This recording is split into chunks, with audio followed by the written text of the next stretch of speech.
Let me take this opportunity to greet each one of you good evening.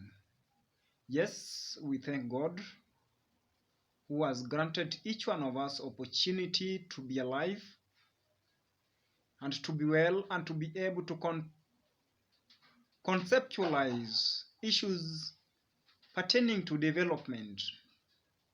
And when we talk about development in its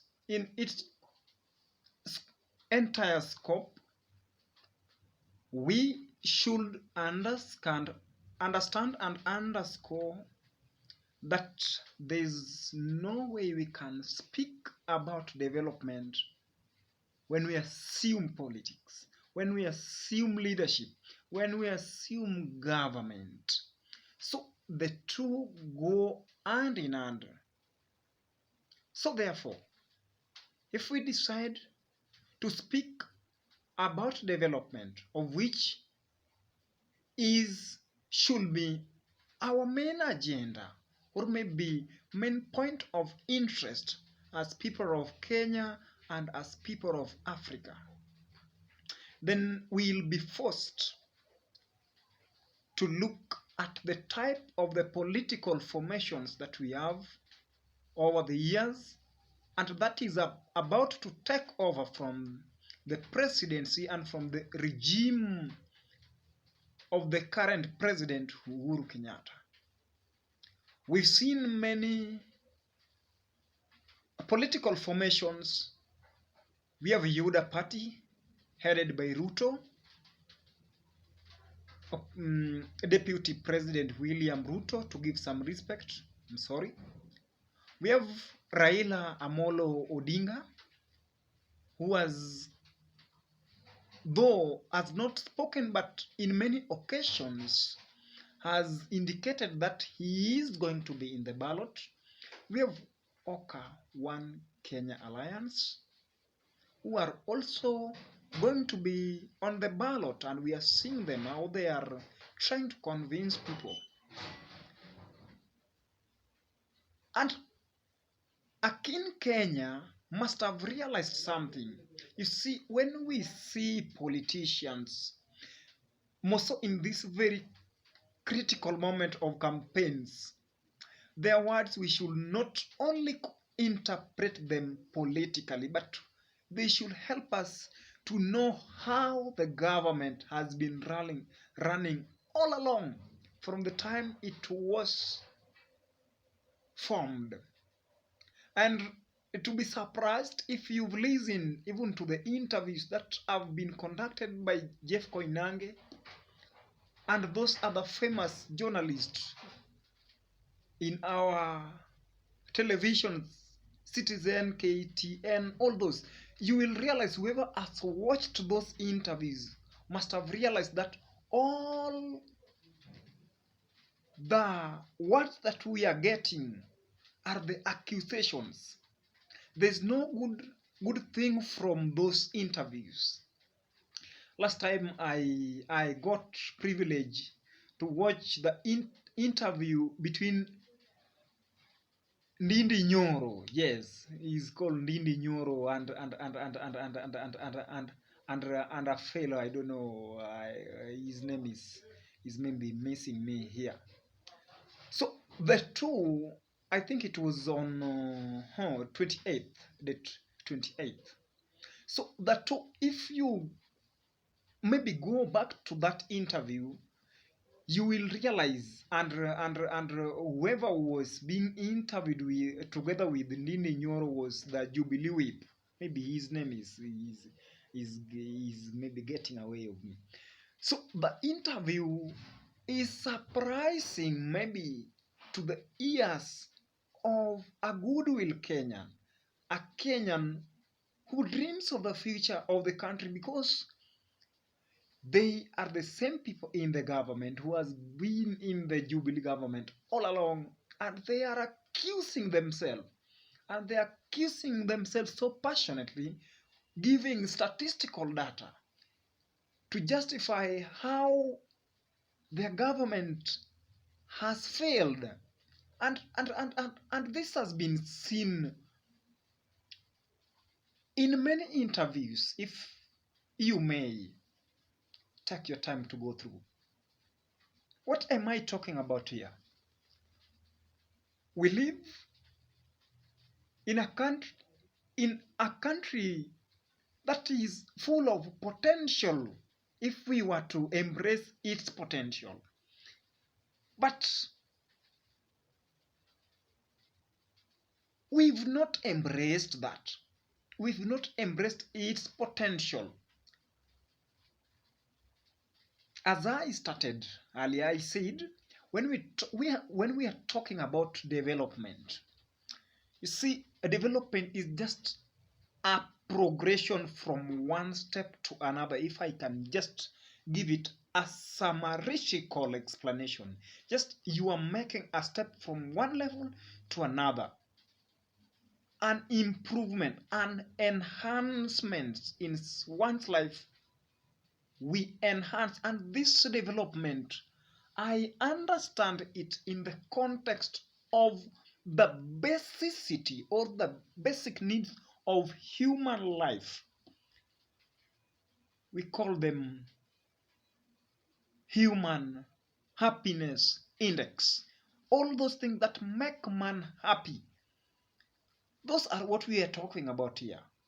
Food first, health second, education third, infrastructure, the roads that the citizen will use. And every government must talk about these. And any government that is not talking about this, or rather talk about them in a larger scope. Maybe someone is saying, oh, I have assisted these people because I have managed to build big highways at the headquarters. I have managed to build a rail, maybe a rail, SGR. We talk about that most often. Oh, but when you ask me, leave alone my grandmother there. Even myself, I've never seen a train. You see? So you cannot talk about a train in the context of a larger population.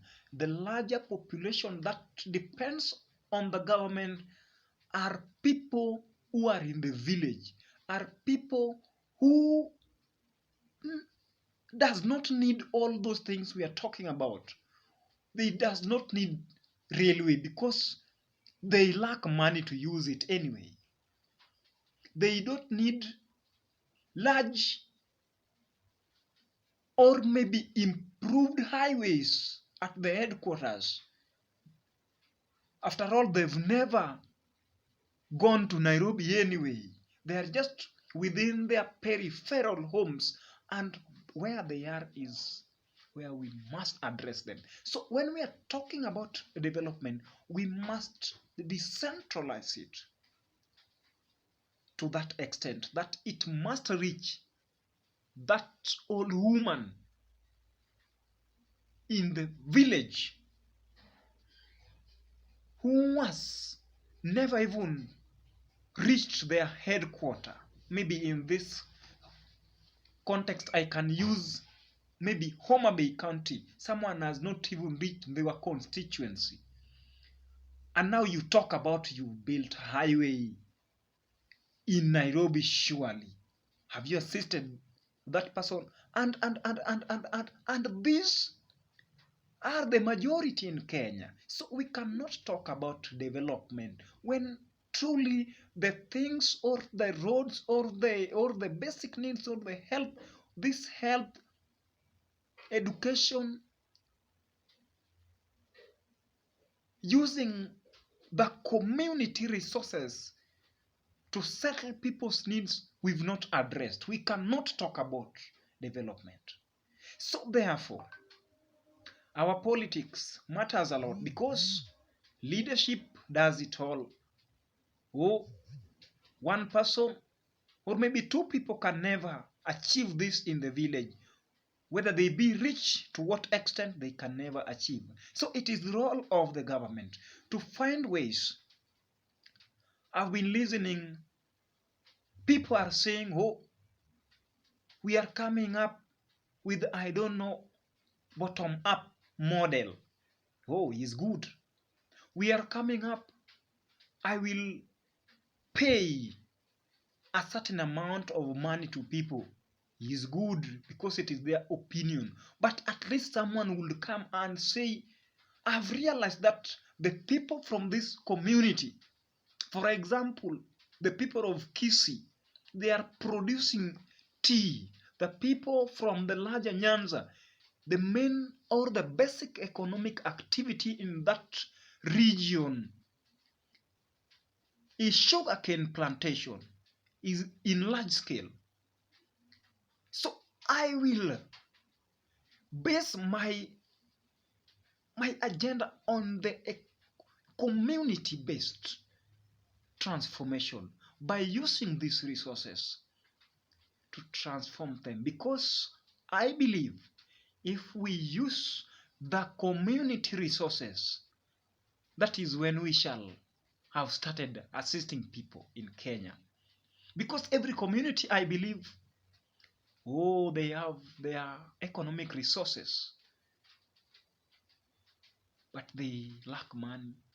So when we talk about this, we should address, so going forward, Kenyans, we must check the kind of people we are going to give chance and privilege in our leadership in 2022. Not any other person is qualified. No. A person qualified is a person who has at least shown some interest to the people of Kenya, who has at least shown some sense of passion to the needs of the people. Not any other person, but these individuals. I've been seeing them.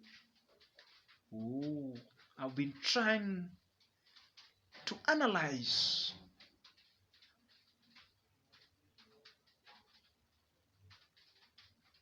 I've been trying to analyze. I have my own answer, but I know you too, you are our viewers. So let us know that the politics that we are going to receive, rather to have in 2022, is wholly and squarely depend on us. And we must be ready to make the political environment that will allow and give each one of us freedom to participate not only in policies, not only in our agenda, but also in extracting our economic resources. And it can never be right that you allow yourself, I allow yourself as a citizen to be manipulated. We allow our minds, our brains to be used. No. Oh, we must stop that. And we reason with our leaders. And that is when they will start knowing that we are not fools. We need real people who will solve our real problems. And may we be blessed even as we contemplate who is best to solve our community-based problems rather than the problems at the headquarters. Oh, people live at home. People who live at headquarters are people with money. Oh. Real people who need assistance are at the villages, and they must be attended. May we be blessed, voice of Kenyan patriot. Thank you.